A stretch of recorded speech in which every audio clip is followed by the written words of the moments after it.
최영일 평론가, 손정혜 변호사 자리했습니다. 오늘 첫 번째 주제 보겠습니다.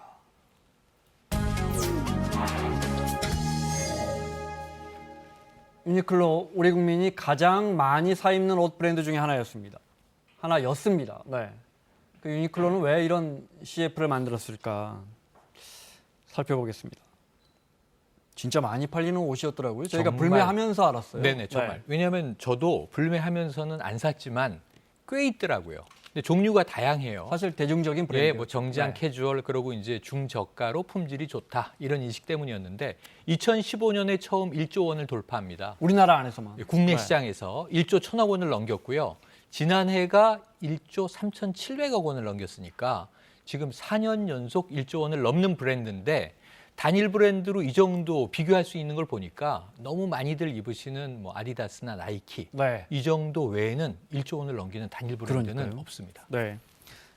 그 문제의 CF는 유니클로 그 CF는 본사에서 만든 거예요? 그럼 전 세계에 다 나간 거예요? 예, 그러니까 한국어 버전, 일본어 버전, 그리고 영어 버전이 있었고요. 전 세계에 방영될 예정인 광고였습니다. 그리고 이 광고 제작은 본사에서 했다라고 알려지고 있는데 네. 문제는 이 한국어 자막과 영어 자막이 좀 다릅니다. 네. 이 부분 때문에 더 논란이 제기되기도 의역하는 했습니다. 과정에서 예. 네. 우리로서는 납득하기 어려운 자막이 나갔습니다. 논란의 영상을 보겠습니다. 15초 정도 되는 CF입니다. 98세 패션 컬렉터인 아이리스 아펠과 13살 패션 디자이너 캐리스 로저스가 등장합니다. How did you used to dress when you were my age? I can't remember that far back. 그런데 문제는 우리말 자막입니다. 네. 원래는 그렇게 오래전 일은 기억 못해. 이렇게 자막을 넣었으면 문제가 없었을 텐데, 덜 했을 텐데, 실제 자막은 맙소사 80년도 더 된 일을 기억하냐고 이렇게 나갔습니다. 그러니까 본래 대사에는 80년이라는 숫자 자체가 명기가 되어 단어 있지 자체가 나오지 않죠. 않죠. 네. 그냥 파백이라고 하는 건 오래된 일이라고 이제 자막을 넣어야 되는데 어찌해서 80년이라고 못 박았는지 부분에 대한 의도에 대해서 이제 한국인들이 분노를 하고 있는 겁니다.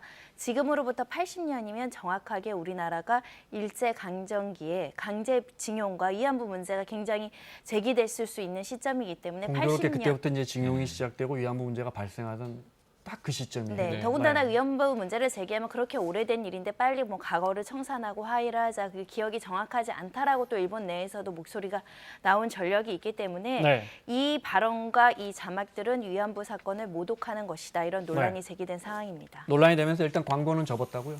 광고 송출을 중단하고요. 지금 우리나라 국민들은 또다시 불매 운동에 대한 이야기에 대한 목소리가 높아지고 있습니다. 네. 유니클로 측 입장 잠깐 들어볼까요? 준비가 됐나요? 네. 들어보겠습니다. 그런 의도를 가지고 있지 않다라는 건 분명히 말씀드립니다만 많은 분들께서 불편함을 느끼시고 또 우려를 하셨기 때문에 그 부분 저희가 무겁게 받아들여서 그런 의도를 가지고 있지 않다는 거예요. 네, 유니클로 이야기는. 하지만 이게 서경덕 교수가 이렇게 얘기를 했죠. 80년, 그럼 정확히 돌아가면 1939년. 그때가 강제 총동원령이 내려지고 2차 대전 때 일본이 아주 혈안이 돼서 전쟁에 몰입하던 그때 위안부 사태도 발생하던 그 시점을 어쩌면 이렇게 정확하게 찍고 네. 의도가 없었다고 하느냐? 이건 의도가 명확하다. 근데 저도 한때 광고 마케팅 쪽에 좀 일을 했었는데요. 이 글로벌 광고를 만들고 나라별로 번역을, 의역을 할 수 있어요. 네. 그 나라에 맞는 문화 관습으로. 근데 저거는 굉장히 도발적으로 지금 의역을 한 겁니다. 전 80년이란 숫자도 문제지만 처음에 영어는 맙소사가 어디 있어요? 오마이갓 이런 말 나와요? 그렇군요. 네. 맙소사하고 느낌표를 찍고 맙소사 80년 전의 일을 어떻게 기억하니? 이게 의도가 없다고요? 저는 그 해명이 오히려 더 믿기지가 않습니다. 등장하는 할머니도 매우 고령인데 네. 또 옆에 그 패션 일을 하는 소녀도 13살이고 공교롭게 그러니까 나이도 또 논란이 됩니다. 여기에 대해서 네. 이 여성 디자이너 분이 패션 컬렉터라고 아까 소개했는데 네. 98세입니다. 그러니까 뭐 연세 드신 옷을 예. 모으는 맞습니다. 뭐 이런저런 브랜드 그런데 옷을 모으시는 우리나라에서 분인가 보죠? 지금 위안부 할머니들의 네. 이 고령이 98세. 그리고 당시에 네. 끌려가던 우리 소녀의 이 가장 최저 연령이 13세. 어쩌면 그렇게 우리가 게다가 억지로 이춘식 맞춘 게 할아버지도 또 이번에 그 강제징용 네. 그 소송을 낸 이춘식 할아버지도 98살이고. 저 배상 판결 때문에 지금 네. 아베 정부가 뭐 65년도에 한일 그 협정을 위배했다고 우리 정부를 걸고 넘어지는 거 아닙니까? 그러니까 참 숫자도 공교로워서 이거는 이 해석의 억지라기보다는 저렇게 해석될 수밖에 없도록 만들어 놓은 이 광고에 장치가 너무 교묘한 것 아닌가 이런 생각을 해봅니다.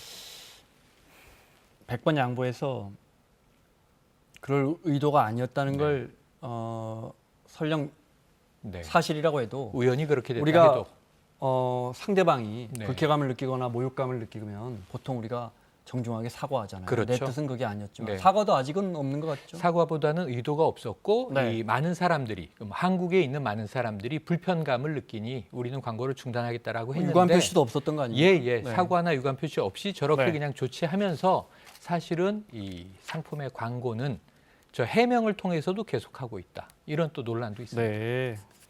그러자 역사 전공한 한 대학생이 패러디 우리 강제징용 피해자 그 나이에 일본에 끌려가 일한 노동을 당한 강제징용 피해자 할머니와 패러디 영상을 만들어서 또 화제입니다. 보겠습니다.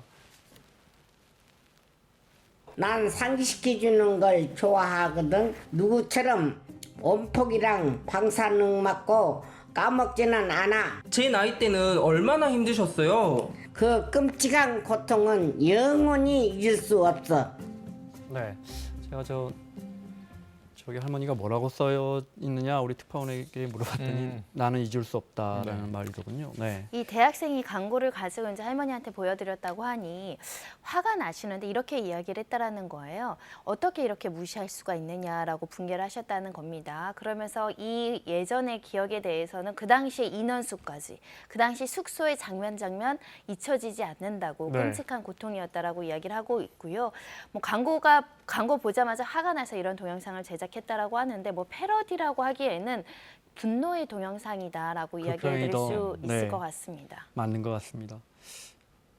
불매운동이 다시 점화되는 조짐을 보이고 있어요. 일단은 네. 아직도 뭐 한일 관계에 대해서 해법이 나오지 않고 있고요. 관계는 경색되어 있는데 일부 언론에서 뭐 유니클로 매장 갔더니 다시 사람들이 좀 있더라 하던 보도가 있었는데 아마 이 일이 다시 또 점화가 되나 봐요. 네, 불매운동이. 이 광고를 심하게? 보신 네. 분들이 또 분노를 하고 있는 상황이기 이건- 때문에 또다시 유니클로에 네. 대한 불매 운동, 더군다나 우리는 유니클로는 80년 동안 안 산다.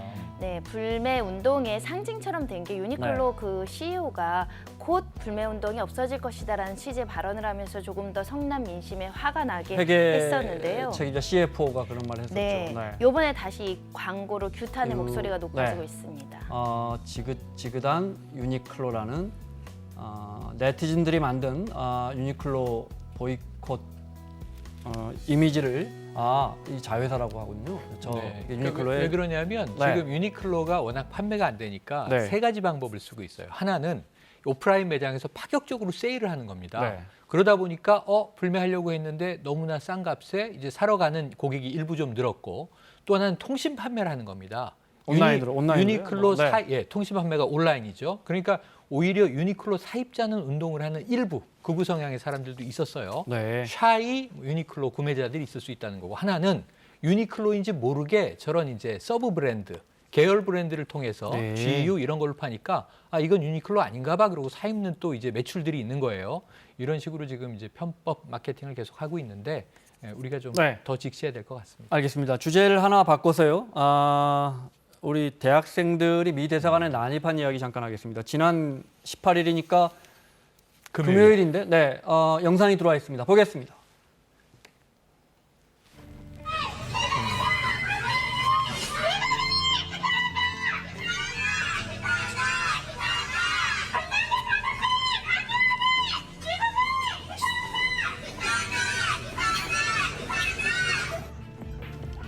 지난 18일 그러니까 금요일 오후 2시쯤인데요.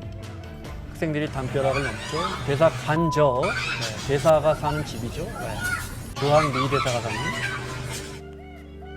17명이 대학생 진보연합 소속 대학생과 일반 회원 17명이 이 대사 관저로 들어갔습니다.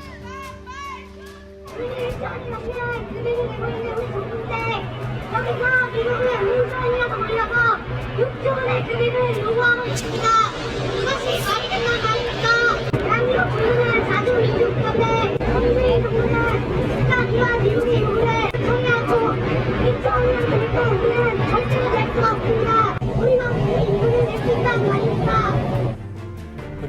관저 안까지 진입한 모습을 보고 계십니다. 네, 경찰과 몸싸움을 하고 있고요.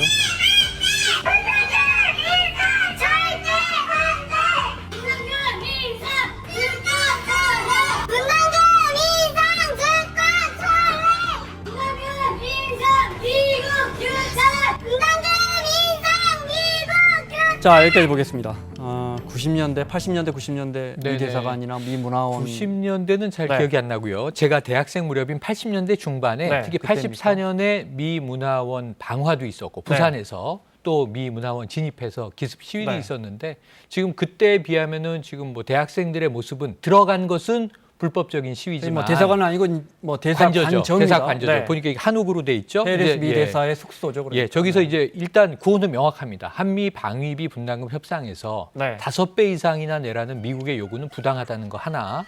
그리고 이제 거기에 이제 잇따라서 해리 해리스 대사 미국으로 돌아가라 뭐 이런 고도 일부 나왔고요. 네. 그런데 이제 폭력적이진 않았어요. 1시간여 저 안에서 저렇게 구호 외치고 시위를 하다가 네. 경찰들에게 모두 이제 긴급 체포가 된 상황이고요. 네. 19명이 갔는데 17명이 관저 진입에는 성공을 했습니다.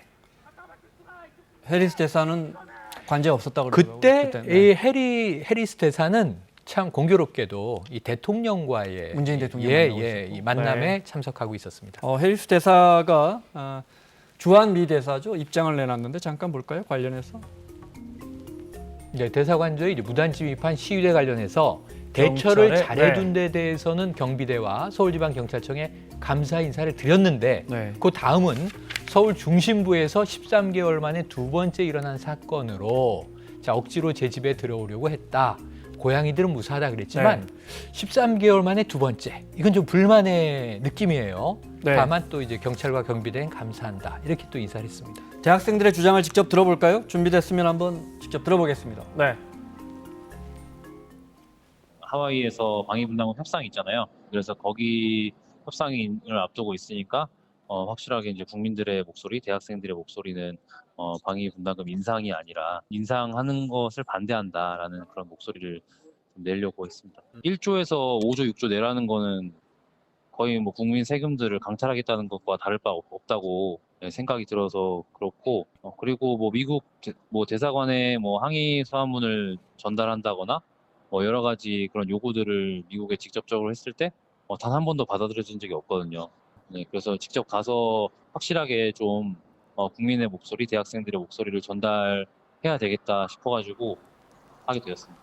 공교롭게 내일부터 예. 저 방위비 협상을 우리가 하와이에서인가? 한미 간에 1차를 하죠. 서울에서 했었고요. 네. 본격적인 협상이 내일부터 이제 하와이에서 열리게 됩니다. 네. 그런데 이미 이제 미국에서도 관측되고 있는 게 5배 이상 되는 6조 원 정도의 방위비 분담금을 요구할 것이다. 지금 예. 1조인가 그렇죠. 우리 지금 정부는 1조 6조 3천억입니다. 요청 저쪽에서 요구한 금액이 못 5조인가 받죠. 그거를 인정하진 않았어요. 우리 인정하지 정부가. 않았습니다. 현재 우리가 받아들이지 못할 정도의 요구고요. 우리 이제 전문가들의 분석은 3조 원 정도를 기대하고 2배 이상을 부른 것 아니냐. 왜냐하면 트럼프 네. 미국 대통령이 뭐 협상의 달인이라고 불리기 때문에 지금 9천억 원대에서 이미 지난해에 올해로 넘어오면서 1조 3천억 원이 돼 있는 상황이에요. 네. 많이 올렸죠. 근데 미국은 저걸 5배 이상을 요구하고 3조 원 이상은 얻어내려고 한다라는 관측인데 또 소파 규정에 따르면 네. 그렇게 올릴 근거도 없긴 합니다. 그래서 우리 정부는 이제 열심히 대응하고 있는데 저 대학생들의 저 항의의 취지는 충분히 이해가 돼요. 그럼 왜 대학생들이 이제 성명을 발표하거나 담화문을 발표하거나 미국 정부 측에 요구하지 않았을까 했는데 주목을 못 받아서 이런 일까지 저질렀다는 거죠. 저는 방법은 옳지 않았다고 봅니다만 저 내용은 국민 다수의 의견과 크게 다르진 않다 이런 네. 생각을 해봅니다. 학생들 중에 진입한 학생들이 17명, 그중에 7명이 지금 구속영장 심사를 받고 있더군요. 오늘. 폭력행위 등 처벌에 관한 법률상 이제 공동 주거 침입죄가 적용이 되었습니다. 최대 4년 6개월까지 이제 적용될 수 있는 혐의를 받고 있는데요. 말씀하신 것처럼 이슈는 집중이 됐습니다. 뉴스까지 나오니까요. 하지만 그 이슈를 전달하기 위해서 본인들이 지금 범죄 전력 그 처벌 위기에 있기 때문에 이런 불법적인 폭력 시위라든가 침입 행위는 바람직하지 않다라는 말씀을 드리고요. 충분히 성숙된 집회나 시위로서 의견을 표명하는 것이 더 낫지 않을까라는 생각도 가져봅니다. 알겠습니다. 자, 손정혜 변호사, 최영일 평론가 함께하고 있습니다. 두 번째 주제 보겠습니다.